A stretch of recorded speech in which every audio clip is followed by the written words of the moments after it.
So এই হলো আজকে ফাইনাল লুক। বলো কেমন লাগলো আজকের ডেমনস্ট্রেশন?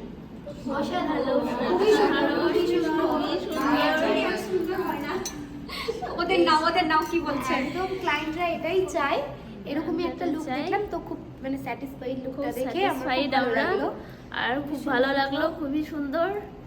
আশা করি এটা শিখে নিয়ে আমরাও ভালো করতে পারবো। ম্যামের হাতের কাজ খুব সূক্ষ্ম এবং খুব সুন্দর, আর খুব সুন্দরভাবে সাজান, আর আমাদেরও খুব ভালোভাবে হাতে ধরে শেখালেন, খুব ভালো লাগলো। বেসটা দেখে কি বুঝতে পারলে? ওর যে বেসটা আমি ক্রিয়েট করেছি সেই বেসটা কতটা ন্যাচারাল সেটা আগে বলো। ওর হাতের কালার দেখো, হাতটা একটু নিয়ে যাও। এটাই ম্যাটার। ওর হাতের কালার এবং ফেসের কালার এই দুটোর মধ্যে কি ডিফারেন্স বুঝতে পারছো? একদম সেম, একই রকম। আমি জানো তোমাদের এতটুকু আমি কি বললাম যে তোমাদের কাজ এখানে যখন আমি তো শেখাবই, কিন্তু যখন তোমাদের কাজ আমি ফেসবুকে দেখবো, যদি কারো মেকআপ আমি দেখে নিলাম যে হাতের কালার থেকে ফেসের কালার 2 টোন ফেয়ার, তখন ওখানে কমেন্টে গিয়ে কি যে বকা খাবে, বকা দেবো কিন্তু এখানে আমি। ঠিক আছে? আমি যেন এটাই চাই যখন আমার কাছে শিখছো, আমার যেটা স্পেশালিটি এই যে আমি ন্যাচারাল টোনে কাজ করি।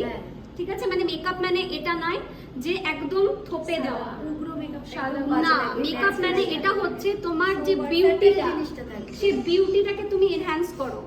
কিন্তু এটা না যে তুমি মেকআপ করছো মানে খুব কিছু ওভার করে দিচ্ছ। আমার এই জিনিসটা ভীষণ বাজে লাগে, হাতের এই জায়গার কালার আলাদা, এই জায়গার কালার আলাদা। আর বেস একটা জিনিস, আর একটা জিনিস কি করেছি আমি ওর মধ্যে, ওর টোন কি ছিল? হোয়াইট, ওয়ার্ম টোন করেছে। ওর টোনটাকে কি করলাম আমি? ইয়েলো টোনে। কারণ দেখো ওর স্কিন টোনটা পুরোটা ওয়ার্ম টোনে নিয়ে চলে গেছে। ঠিক আছে? আমি যেন দেখি প্র্যাকটিস যেদিন তোমাদের আছে, আমি যেন এই রকম কাজ তোমাদের দেখতে পাই। ঠিক আছে? চেষ্টা করব। ঠিক আছে।